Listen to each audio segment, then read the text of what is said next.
We begin our final set of Season 2 shows, and we begin it right here at Transit Lanes in Williamsville. It's Storm, Beat the Champ, presented by BowlersMart. Here's the lineup for today. Our returning champion who comes from Rochester, Andrew Kopec, will face one of these challengers, Jeff Tycz, Jon McDowell, or Mike Zarcone. Well, welcome to Williamsville, New York. I'm Paul Peck with Buffalo Bowling Hall of Famer Sue Nawojski. We are excited. It's always a fun place to be at. We've got a great lineup for you today, but always an interesting challenge when our previous champion comes from a different venue to a place that he might not be as familiar with or might not fit his game as well.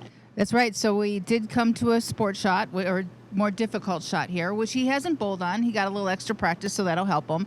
But he dominated over there. He made 4 shows in Rochester, and now he's coming in to face the field that he is today, who is very familiar with this show and very familiar with this bowling center. So it'll be interesting. So it's kind of a fun opportunity to see Andrew Kopec for the 5th week in a row, and he would love to add that to 5, 6, 7, and maybe even more. So we've got a fun lineup for you today, a fun venue. Let's have some fun. It's Storm Beat the Champ, presented by BowlersMart. Let's get rolling. You're watching Storm Beat the Champ, presented by BowlersMart on YouTube. Like and subscribe to our channel now. Don't miss any of the action. Beat the Champ is sponsored by Storm, the Bowlers Company. By BowlersMart, trusted by bowlers around the world since 2004. By Latina Boulevard Foods, your favorite family in food distribution. And by Go Bowling. For friends and family fun, log on to gobowlingnewyork.com to find a center near you.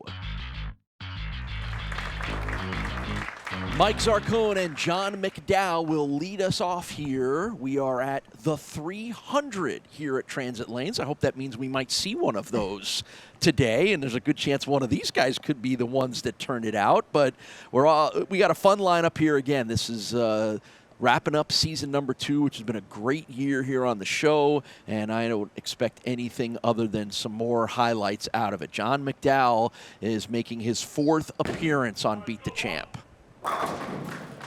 And he gets it started with a strike. Meanwhile, speaking of appearances, this is the 13th time we have seen Mike Zarcone. That is the most appearances of any bowler through our first 2 years of the show. You can always count on getting Mike every couple of weeks, it seems. And he gets us started with a strike. Scoring and stats today are powered by the Now Pizzeria, Hamburg's oldest pizzeria. Well, now that we've got a chance to see a couple shots out of these guys, we saw Jon get out of the gate and saw Mike's first shot. Even though they're both strikes, we can see that they are playing the lanes a little bit different. What jumps out at you? Just placement and where they're, well, I guess that answered my question, didn't it? Well, he is playing, that would be where we go to, is that he is playing the outside of the lane, and he is opening it up, which I guess would leave you, if you miss by just a hair, which he did to the right, that, you know, it's running the risk of dropping off, and gutters sometimes are just a product of where you're playing on the lane. I mean, if you miss one board right and you're playing, you know, the second arrow, you're not going to notice anything, but if you're playing the 1-2 board and you miss a board right, you're going to hit that dartboard, that gutter. All right, so Mike comes off of that gutter ball and at least rescues himself with a 9. The hardest part about that is you end up being tentative because you don't want to do it again. And believe me, I have double guttered out on tour, and it is frightening because you want to be brave and you want to throw it back to the same spot again. And it's really hard not to be tentative and not repeat that shot. It's a kind of a kick in the gut, isn't it? I mean, I know for all the reasons that you just said, it's just more part of the technical part of the approach, but it's just, like, it just everything, it looks bad, it feels bad, right? Yeah. 32 years old, originally from Philadelphia, now a resident of the Rochester, New York area, is Jon McDowell. Brings a .235 average in with the 3 leagues that he bowls in. We saw him a couple months ago at the Town Edge Bowling Center.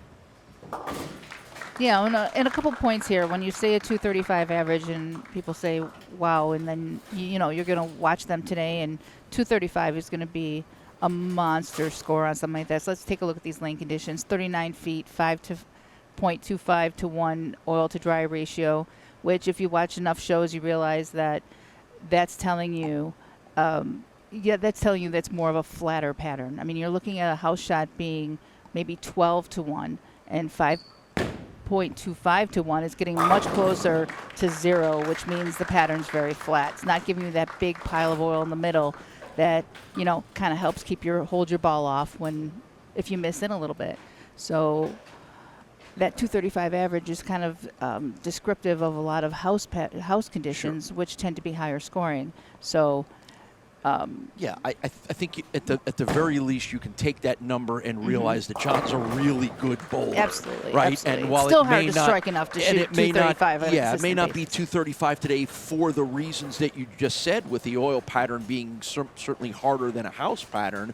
And now the question becomes, how do both of these guys adjust to that? Yeah. So we're watching Mike definitely pitch it right out to the gutter, and that's where the dry boards are, and that's how he's using them. And this is a condition where, a lot of times you're going to see people start out with urethane because it is a shorter pattern. 39 feet would be considered a shorter pattern.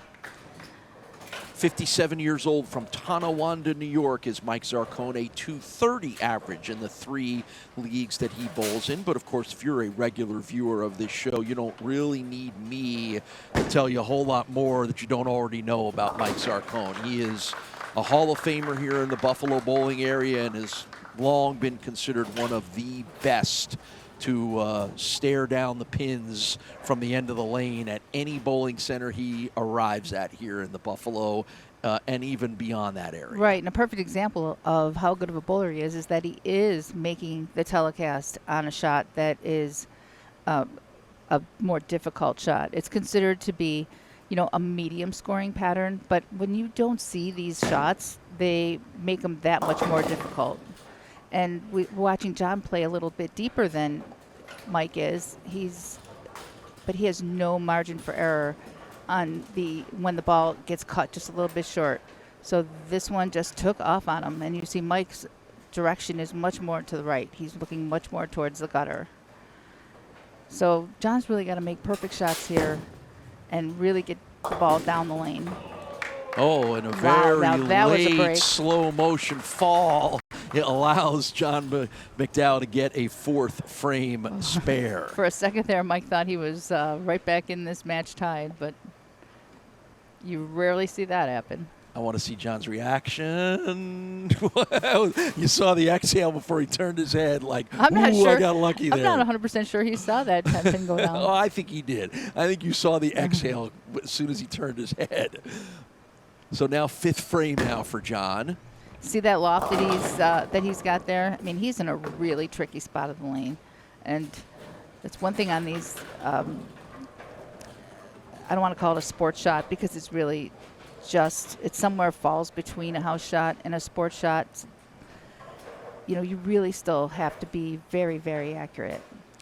4-3 is the overall record on our show here, wins and losses for Jon McDowell. He has yet to actually come up with a weekly win. That is certainly what he is striving for. But Jon was a part of last year's Beat the Champ Invitational, which we will have for you 3 weeks from today here from Transit Lanes, where we will crown our Season 2 champion. So Jon was a part of that last year, and we're going to have some good guys to come your way as part of that this year as well, too. Right, so you've had to have made a show in order to be eligible to even bowl the Invitational.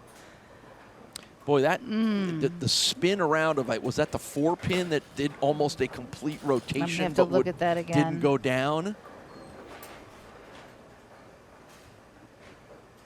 Yes, it was a 4-pin. So in conversation with Mike before we even started, he was kind of alluding to not getting the best of breaks during qualifying, and that he had left a lot of 9 pins or pocket 7-10 pins, and he that's why you saw the expression right now. He was just like, oh, more of the same. Yeah. Now, Mike has won on our show 5 times. That is tied for second behind Sam DeWitt, and that's a strike in the 6th frame.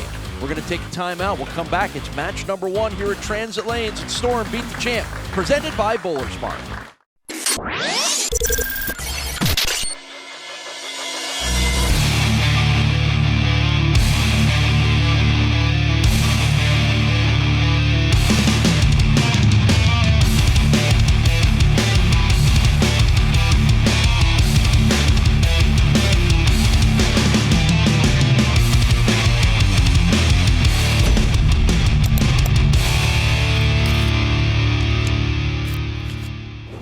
Presented by BowlersMart. Plenty of options. Chamois, jerseys, balls bags, and shoes.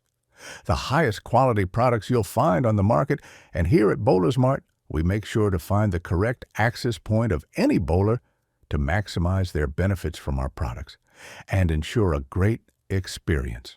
Stop by today and let us help you, because at BowlersMart, every bowler matters. Yeah, bowling. Such a well-oiled machine of mischief for the masses. The Egyptians made bowling the sport of pharaohs, and yet bowling said, no, I am for him, for her, even that guy. Yeah, don't do that. You light the stage for us. You bring the encouragement, and all you ask in return? What's your shoe size? Don't go boring.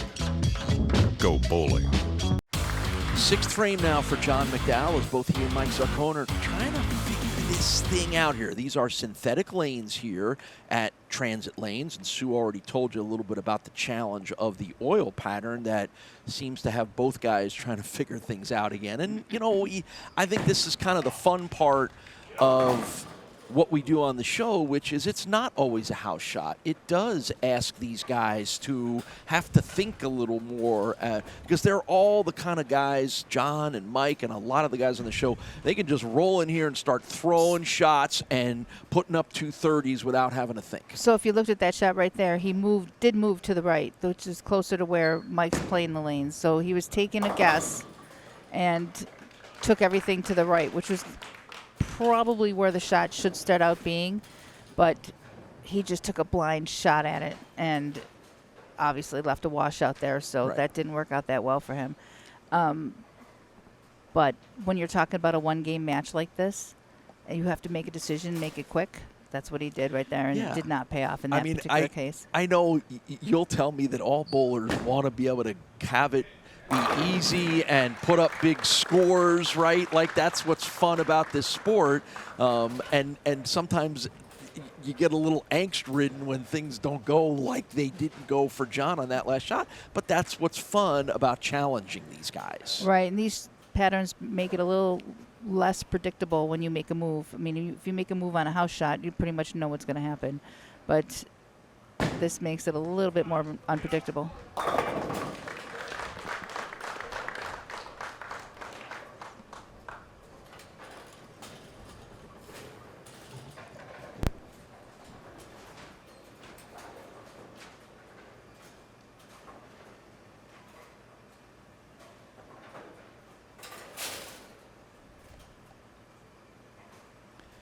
Strikes in 6 and 7 for Mike Zarcone as he tries to take advantage of that open in the 6th frame for Jon McDowell and put himself in a position to run these last couple of frames and get the victory. Boy, that hook was a little late and it didn't quite hit where he wanted it to. Well, that was a little bit of slow speed, which is a little softer speed anyways, but that bounced right off. But for him, he's now back in this match, and he's in this match because of an open from John, who made a big move on the right lane that did not pay off. So now we're right back to even. Yes, we are. Spare in the 8th for Mike Zarcone. And again, these are two guys that do a lot of bowling and do it at a very high level. I mentioned Mike Zarcone's won on our show 5 different times. And that included a 3-in-a-row stretch at the Town Edge Bowling Center last year. This is when you see what they're really made of. And this is not an easy shot to strike on. Plus, Jon has been struggling here on the right lane. He went high, then he made a move to the right. Ball never read the lane. There you go. And like I said, this is where you see what they're made of. So he saw what happened on the right lane when he left the washout, and he made a move off of that. Still playing more direct. Great shot. As someone who lives and breathes and loves this sport, do you like it when things don't always go easy for these really, these guys are really good bowlers. Is it fun for you to watch when things don't always go strike, strike, strike one after another? No. No? Okay. No. I mean, you don't enjoy the challenge part of it sometimes as a observer? Are you kidding? I feel every bit of their pain. I get and it. I can see every shot, and something it's happened to me before. I so get believe it. me, It's past experiences brought back. I get how that works. But what I do enjoy about it is the mental aspect of this game. And no, I don't want to see anybody struggle, but I do like to watch the moves they make. Now, right here, Jon's been lined up very well in the left lane, and he got really aggressive, and he missed his target to the left, and he put himself to go in the match to go back ahead. So not only is this a physical game, this is such a mental game. And when the scoring condition is tougher like this, and you're thinking constantly about hitting your target, moves you're going to make, it just adds that extra dimension. But no, I don't want to see anybody struggle. Okay, I gotcha. I think maybe what I should have said is you like seeing guys fight their way back from struggle. I do. One of the like things Mike that just did. really amazes me about these bowlers, and these guys aren't doing this for a living. I mean, they're great, and they do compete, and they bowl their leagues, but all the leagues in the world don't prepare them for this kind of condition and having to make a shot when you have to make a shot. We've got a tie match here. Well, I'm sorry, Mike's still down 6, but he's got to strike up, and he can actually shut him out by striking out here. 10th frame, Mike Zarcone. And that is the greatness. I mean, I can watch these guys not make the best of shots or not get the best of ball reaction, and when they need to throw that shot, there it is. That's 4 of the last 5 on strikes for Mike Zarcone. As, again, he is doing exactly what you said, which is trying to take control of this match from Jon McDowell. He needs a strike in 7 to shut him out. And again, because we know Mike so well, we've seen him bowl so well, there is a killer instinct with Mike Zarcone that is hard to define. And that was one of the best shots he's thrown this entire match. He knows when he has a chance to finish off an opponent, and he rarely misses that chance. That is the best part about this sport, is watching that killer instinct. And he knows that's the reaction of exactly that. I love that. Yes. And unfortunately, I think for Jon, that's the reaction of now sort of knowing what's going on. He still needs to make a good shot here and get pins. Excellent job. And he'll get 9 there. So Mike Zarcone puts up a 202, and that's going to be a good score here at Transit Lanes. He'll advance to match number 2. It's next. It's match number 2, and it'll be Mike Zarcone against Jeff Tycz. It's the debut on Beat the Champ for the 40-year-old from Cheektowaga, New York, just down the road from where we are here in Williamsville, New York. And it's our first two-handed bowler of the day. We'll see whether that, how that combats the challenge of the lanes and the oil pattern. Can it? Does it? Will it? I'm just watching him. Yep. He's playing him very similar to how we saw, Jon play him. So it's not like he's creating something completely different. He is throwing urethane, which can always, kind of alter the shot a little bit. Mike's throwing reactive resin, so he's using a solid ball on this. And still using that gutter. That's the best ball reaction that I've seen today so far. What do those different ball materials, how to go a little deeper on that for everybody at home, like why Mike's using that, why Jeff is using the urethane, and what those are designed to do? Well, urethane has definitely made a comeback. It's a different urethane than it was, in the 80s that we used then. But the urethane is really meant to tame down the shot. Wow. I don't know if he expected that to happen. But the urethane tames down, strong back ends. This is a shorter pattern, so it'll read the lane a little bit earlier and then tame down the big back ends. And it moves oil around, though, and that tends to make the shot change faster. So the byproduct of it is it does take that oil off that laid down pattern that we showed you at the beginning of the first match, and now it's going to carry it down. You could have thought how you wanted to play that oil pattern when the day started, but now it's different already. Yeah, and it'll change it pretty quickly. And we're watching on the left lane. Jon was playing just a little bit deeper on the lane, and when Jeff was warming up, he was playing them pretty much the same. But what's going to happen is that's going to be the spot that Mike moves into, which is how we saw Mike go high in the last shot. So you really have to watch your opponent, and you have to know what kind of ball they're throwing, and you have to see their line, because what happens is when you have to move, you could be moving into somebody else's dry boards, which means your move is going to be a lot bigger. Strikes in the first two frames for Jeff Tycz. Software developer is the occupation. 215 is the average in the league that he bowls in right now. 16 career 300s and a high 823 series for Jeff Tycz, who bowled in high school at Maryvale High School, which is in a suburb here of Buffalo, not very far, a couple of miles away from where we are bowling right now.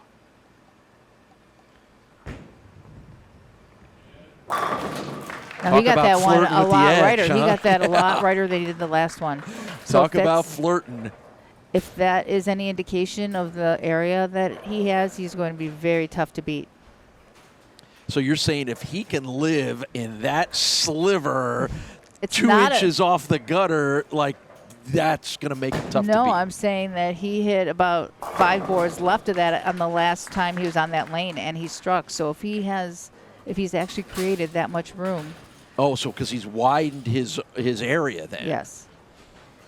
Now, again, in that we saw that real oddity. I don't know in our 2 years of a show that we've seen maybe 1 or 2 guys wind up in the gutter like Mike did, because he was playing so far to the right in that first match of Jon McDowell. Didn't matter. He overcame it. Well, in between, after that first match, went and talked to him, and just so happens that the ball that he started out with, even though he's had a good ball reaction with it, it didn't feel as good. And if you feel like that ball is going to dump off your hand, like if you don't have a good feel in the ball, he just put it right away, because he said it happened to him yesterday, and he was afraid it was going to happen again. He couldn't take that chance. And when Mike comes back up, I'll ask you, and you can talk a little bit about it. It's very noticeable to everybody watching at home, the big twist of the wrist that Mike Zarcone always throws with. All right. Yeah, he's got that unique release. Yeah, it is unique. So here you get a good look at the angle of approach from Jeff Tycz, and that's the first time he hasn't knocked them all down. So he'll play for a 4th frame spare. Finished in the top 150 at the USBC Open Championships. That's one of the highlights of the career for Jeff Tycz.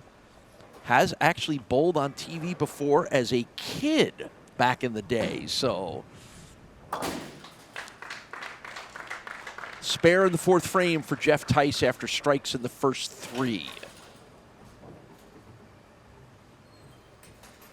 Again, making the TV show on this condition, they've kind of have an idea of where their move's going to be, but it's always going to matter where the other person is playing and what kind of equipment that person is using. We had 122 entries into this month's stop here at Transit Lanes. That's the second most that we have had on Beat the Champ. So everybody wanted to be a part. Well, they all wanted to be a part of these shows. They all wanted to be a part of these shows so they could be a part of our Beat the Champ Invitational coming up in a couple of weeks with the $2,000 first prize. So I get it, but this is one of the premier bowling centers in the Buffalo area. It's easy to get guys to come on out here.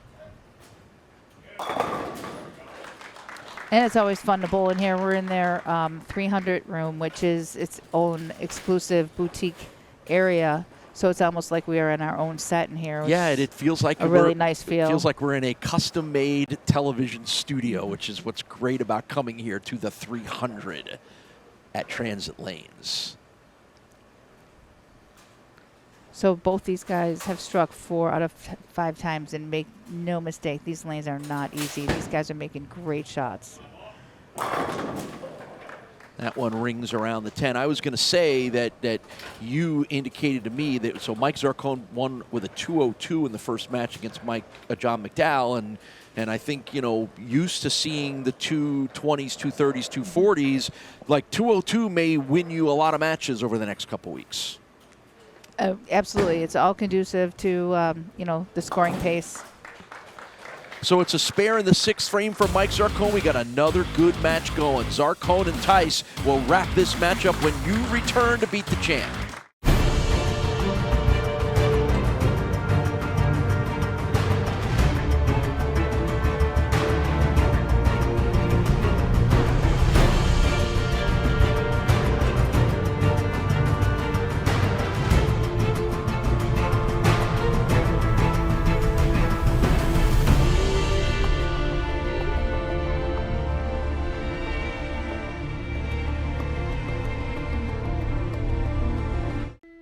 The Western New York area has long been considered one of the best anywhere for the sport of bowling. And no matter where you live, we have lanes nearby.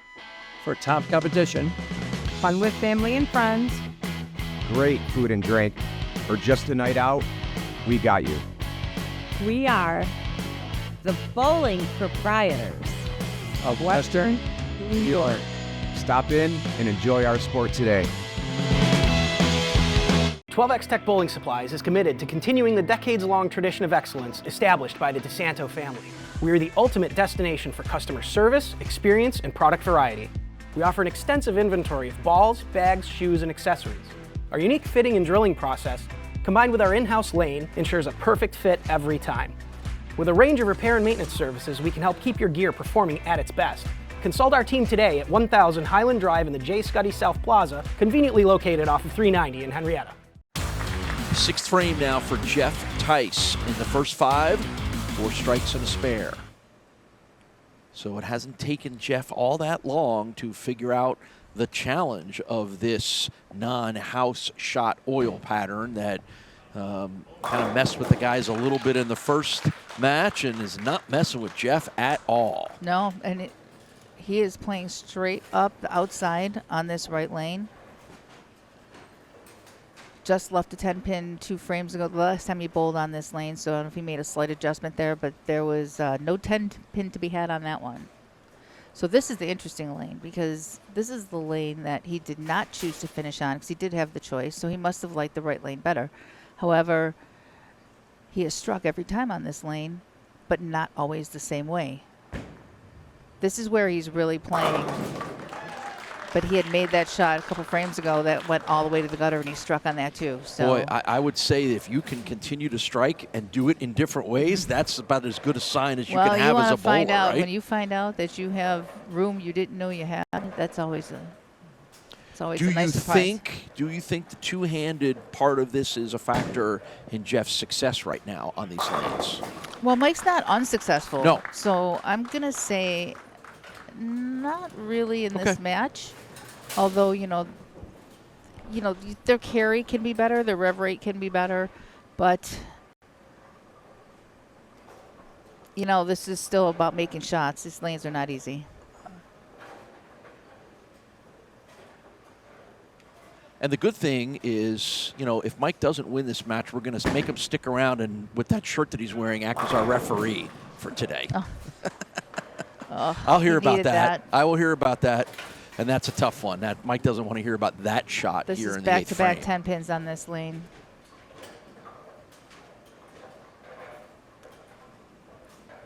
I think for Mike having to keep his speed under control, he's trying to soften it up to get that ball to recover. Yeah, that reaction kind of told you everything.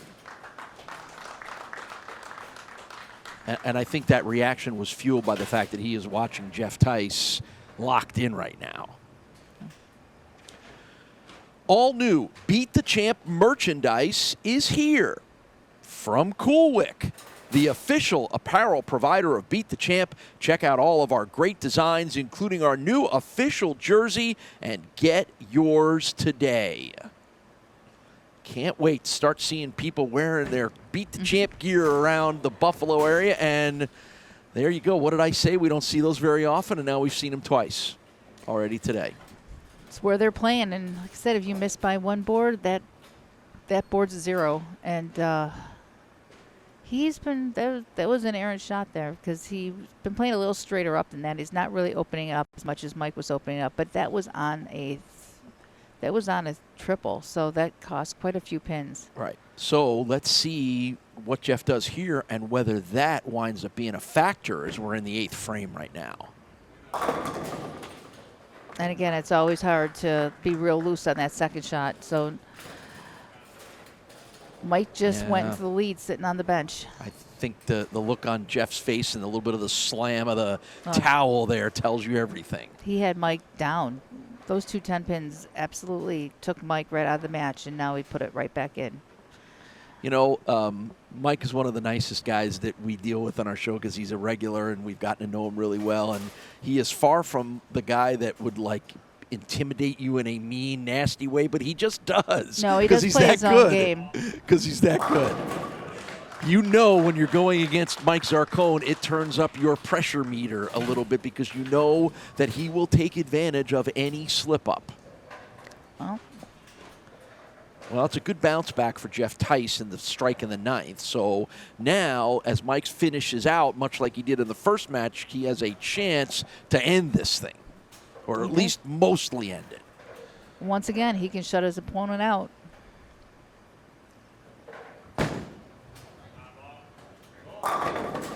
Oh, that's bad tough rack, break. bad rack, bad rack. Why bad rack? If you look at those pins, the 1 and the 3 are super close together. He probably should have taken a re-rack on that, but watch when the ball's hitting. See how close the 1 and the 3 are together? That would have been a re-rack situation. That's a ring 10 right there. So if that 3, if the 1 is over a little more, that 3 goes out, takes the 10 more? Yeah, it just got set too close together, and then he misses it. Yeah, that I think is the frustration of having that happen when it happens here in the 9th frame. So we're in a little bit of a mode of who wants to win this one. I'll tell you, right when you put now. these tougher shots out here, it really adds more than just the dimension of that to the game. It becomes a lot more mental and than it does physical. Even though you are making, real strong choices physically, it just really becomes more of a mental situation. Mental in figuring out what you ought to do, and mental in not letting something bad bring you down.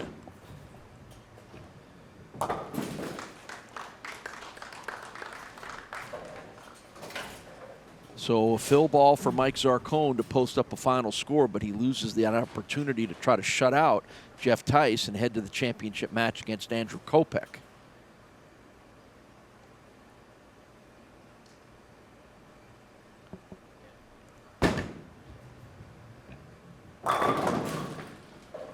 And another ring 10 there will end Mike Zarcone's match with a 2:06. So all Jeff Tycz needs is a mark here, and he will move on to the championship. Wow, this is quite a turnaround. Boy, we went back and forth, didn't we, in this one? So first time Beat the Champ bowler Jeff Tycz has a chance to be a first time Beat the Champ winner.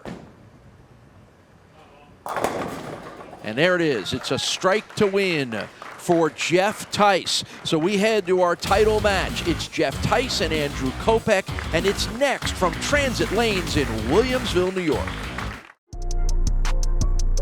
You're watching Storm Beat the Champ, presented by BowlersMart on YouTube.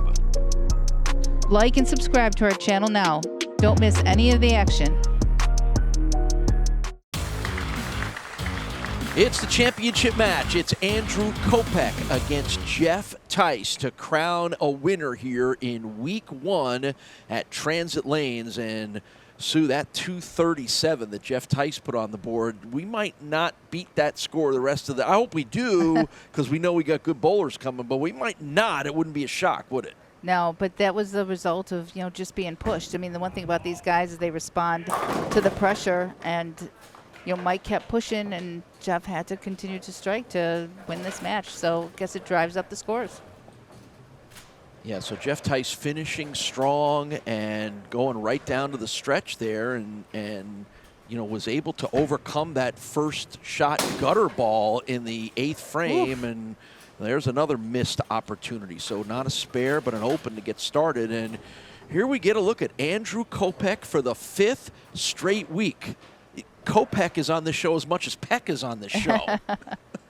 But it was fun to see Andrew. He won 2 weeks in a row last month at the ABC Gates Bowl. Then he lost in the championship match to Bill Swyatt. And then because he was part of the league bowler qualifying, he came back for the 4th show and got his revenge against Swyatt. That was great. To win 3 times in 4 weeks and to be on our show 5 weeks in a row, which included a loss. I don't know that that's ever happened because losses take you out of this generally.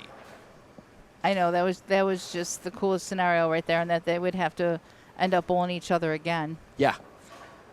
So he's riding. He's got 3 wins, 2 in a row, and now looking for 2 in a row again. And, Andrew Kopec has bowled 7 games. He is 6-1 in those 7 games. The only one he lost was that first title game against Bill Swyatt. And again, another 2-hander, so we've got 2 2-handers. And both guys are having a little issue with the 10-pin early on here. Yeah, again, well, you're going to see, this is where you're going to see the slight change in the lanes because of the urethane, and things are going to change a little bit. And the first thing that's going to start is the carry will start to go away. So they'll have to make an adjustment to that. And sometimes the adjustments, like we talked about, could be big adjustments based on where people are playing. And on the left lane, their target seems to be just a little bit inside of their target on the right lane. So the fact that we have 2 2-handers sort of living in similar areas of the lanes, what does that now do because we're coming off of not having 2 2-handers? I don't think that, the 2-handed thing doesn't play as much of a part because they have their equipment and they're going to play the lanes their way for their particular way they throw it. I think the sports shots or the tougher shots can be a little bit more neutralizing than, say, a house shot where you could just, open up the lane and, throw pins everywhere. I think you're going to find these people with the higher rev rate really can strike at a little better clip than your traditional bowler. But this is kind of a neutralizer because they've kind of got to play the lanes pretty similarly.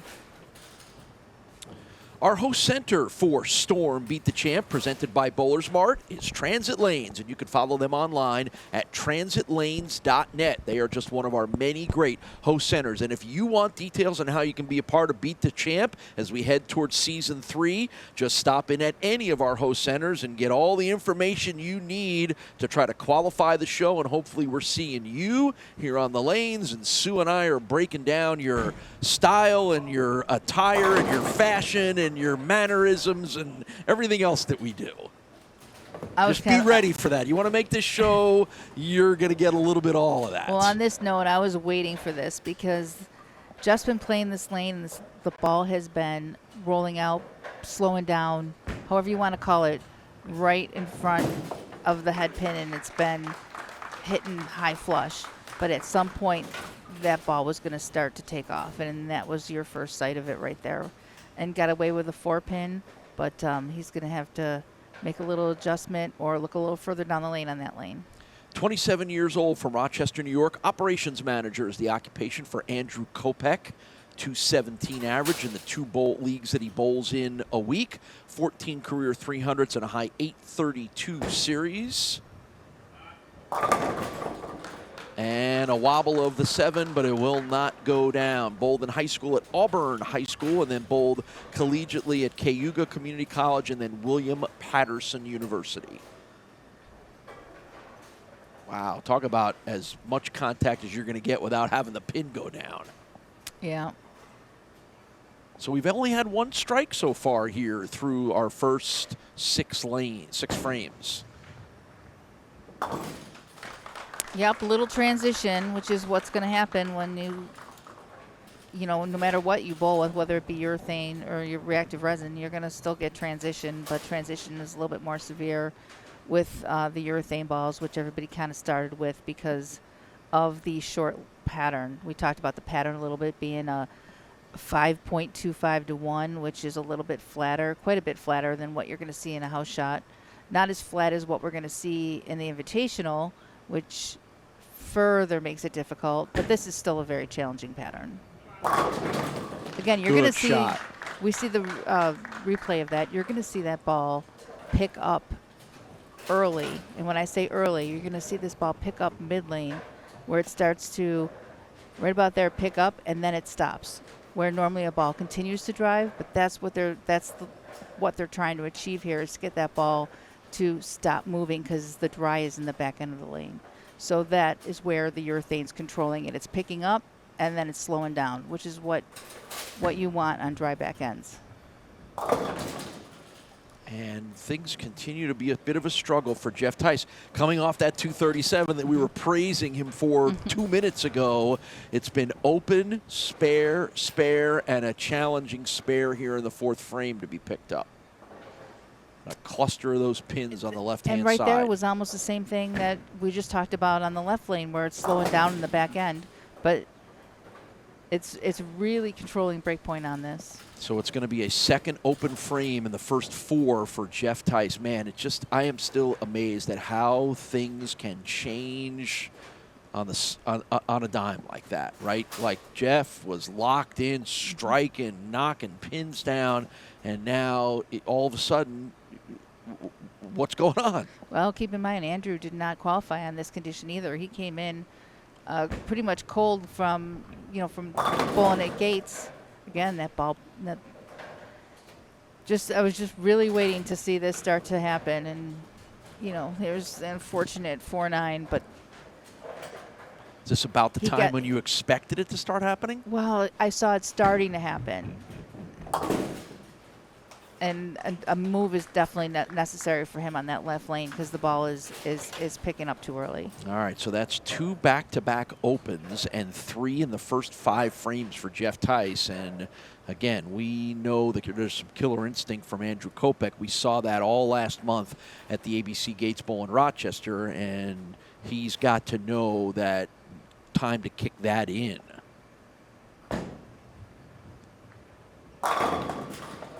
There you go. Andrew here's a nice little bowler. I mean, I had not seen him bowl before. We saw him in Rochester, and he was very impressive in Rochester with the moves that he had to make. And, he was the champion for those couple weeks and had to sit at the top and wait for everybody to come to him. So he didn't get a lot of games in. He got those games in the week that the last week that he lost. Right.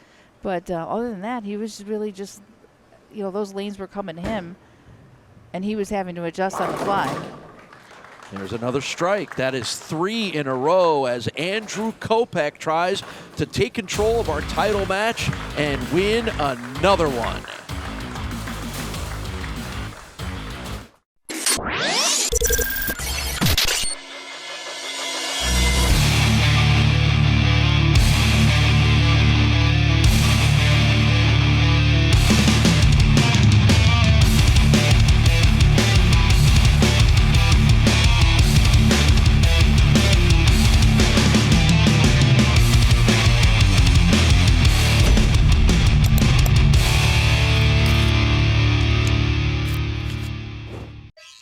Yeah, bowling. Such a well-oiled machine of mischief for the masses. The Egyptians made bowling the sport of pharaohs, and yet bowling said, no, I am for him, for her, even that guy. Yeah, don't do that. You light the stage for us. You bring the encouragement, and all you ask in return? What's your shoe size? Don't go boring. Go bowling. 12X Tech Bowling Supplies is committed to continuing the decades-long tradition of excellence established by the DeSanto family. We are the ultimate destination for customer service, experience, and product variety. We offer an extensive inventory of balls, bags, shoes, and accessories. Our unique fitting and drilling process, combined with our in-house lane, ensures a perfect fit every time. With a range of repair and maintenance services, we can help keep your gear performing at its best. Consult our team today at 1000 Highland Drive in the J. Scuddy South Plaza, conveniently located off of 390 in Henrietta. Well, down 57 pins right now. Jeff Tycz, as he eyes up the 6th frame here, has got to get going. Now, as we saw in the last match, he looked like he was out of it and fought himself back in it. So that's doable, but that's a big hurdle to climb right now. Well, we're talking about... I was just about to say, could it get any worse? Well, he made a ball change here, so he was... drastic times call for drastic measures, and that was pulling out a different ball, and he almost 5-7-10'd. It was that he moved in a little bit, but something had to be done in this right lane because he did lose his ball reaction. So we'll see what he learned from that shot and what he chooses to do on the left lane. Spare in the 6th frame for Jeff Tycz. He has yet to strike here in this match.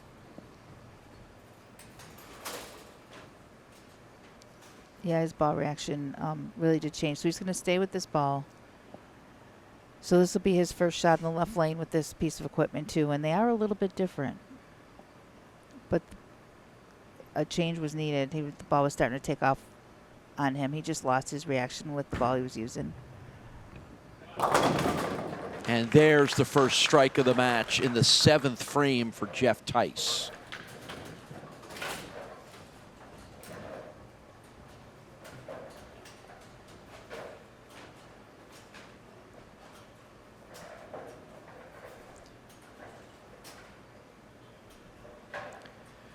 Seventh frame now for Andrew Kopec, and as you alluded to, Sue, why is Andrew such a good bowler? Well, he bowls at a pretty high level. Cashed in his first PBA event, top 50 in the 2018 Junior Golds, top 6 in the 2024 Rochester Masters. So he bowls high-level events, and he's been successful in high-level events. Yep. Well, that's good for your, for your thinking, for your analyzing of lane conditions. It's good for you keeping your cool, not panicking under situations that aren't necessarily going your way. And he does seem to be very, very comfortable out there, and that gave him an even bigger lead. The best Jeff can do is 202. Well, that ends the run of 4 strikes in a row for Andrew Kopec. So if he gets the win here, it will be his 4th win here on Beat the Champ, and that moves him right behind Sam DeWitt, Derek Green, and Mike Zarcone for the most wins here on Beat the Champ through our first 2 seasons. So you go on a little run like that, and you start climbing the ladder of our best. Yep, and you make a little money while you're at it. You bet you do, and that's we're going to see Sam DeWitt coming up in a couple of weeks here on the Beat the Champ Invitational, and he's the guy right now that wears that crown of putting up the best numbers so far. Even though he is not our defending Beat the Champ Invitational winner. Oh, and unfortunately, things just, boy, you talked about it. When you lose it hard sometimes, and that's what's happened to Jeff Tycz, and that shake of the head tells you what I just said. And isn't it amazing that your opponent has not missed the pocket, and yet your ball reaction has just completely gone away? That is the 4th open frame of the match for Jeff Tycz, and you are not going to win many, period. You are certainly going to win even less when you go up against a guy like Andrew Kopec the way he's bowling. So a good win over Mike Zarcone. Anytime you can add a win over Mike Zarcone to your resume, that says a lot about what kind of bowler Jeff Tycz is, but that the pleasant thoughts were a little short-lived, and it's going to be Andrew Kopec that is going to take that normal spot standing Peck and Kopec again standing next to each other in a couple of minutes here as our Beat the Champ winner.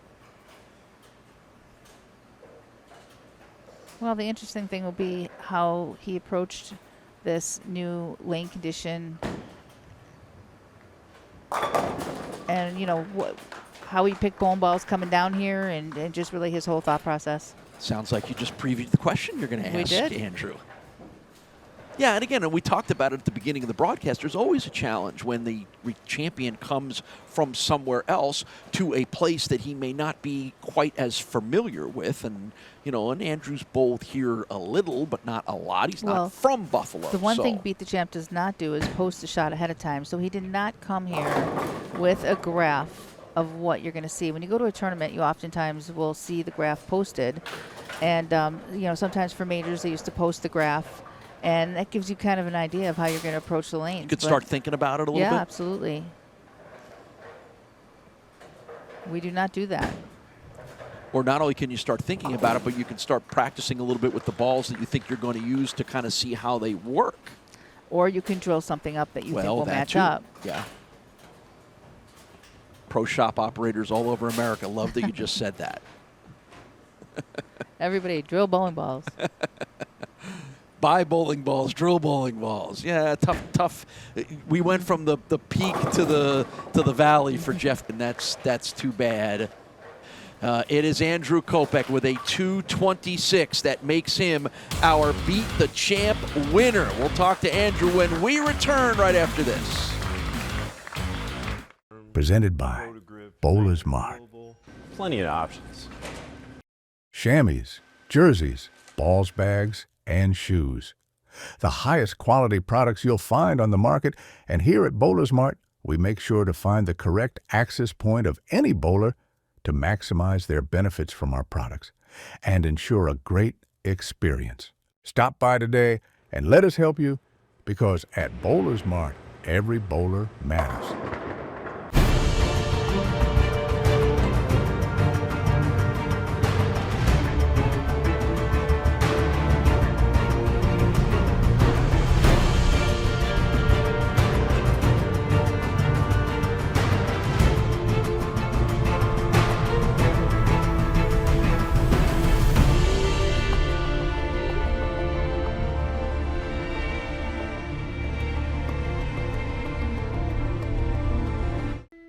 The Western New York area has long been considered one of the best anywhere for the sport of bowling. And no matter where you live, we have lanes nearby. For top competition, Fun with family and friends.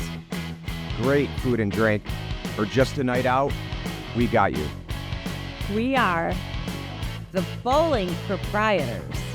Of Western New York. Stop in and enjoy our sport today. Beat the Champ is sponsored by Storm, the Bowlers Company.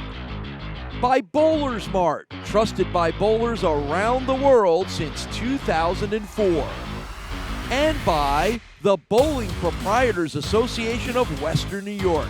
Stop in and enjoy our sport today. Well, back in his usual spot, standing next to me because he's a winner, it's Andrew Kopec. You now have two match winning streaks. How much fun are you having right now? It's a ton of fun.